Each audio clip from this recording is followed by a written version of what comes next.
குறை சொல்லி புறம்பேசி திருவர்களுக்கு நரகப்படுகொலியின் கேடுதான் போ அப்படிங்கிறான்ல.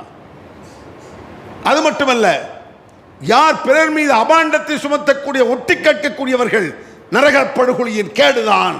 சாதாரண வார்த்தையா இது? நம்ம சாதாரண நினைச்சிட்டு இருக்கோம். இதை இந்த பொய் சொல்றது, புறம் பேசுறது, அடுத்தவனை சீண்டது, அடுத்தவன் குறைய பார்க்கறது, இது சாதாரண விஷயமா இது? அது மட்டுமல்ல, ஒன்னொன்னா நான் ஜாயின் பண்ணிடுறேன். அந்த ஹதீஸில் எப்படி ஜாயின் ஆயிருக்குன்னு பாருங்க. எப்படி இந்த பாவங்கள் ஒன்றுக்கொன்று லிங்க், தொடர்புடையது அப்படின்னு நீங்க பாருங்க. ஹதீஸில் நீங்க தெரிஞ்சுக்கலாம். ஒவ்வொரு வசனமாக சொல்றேன்.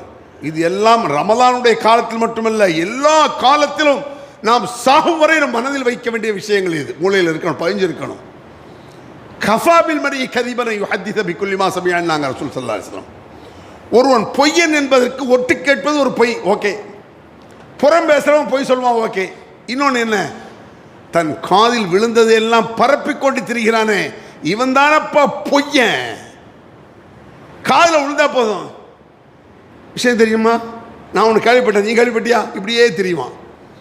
நம்மளுக்கே தெரியும், வந்துட்டான்டா என்ன 4:40 சொல்கிறோமா இல்லையா? காதில் விழுந்தது எல்லாம் 4 பேர்கிட்ட சொல்லலைன்னு வைங்களேன், வெளிநாட்டுக்கு ஃபோன் பண்ணி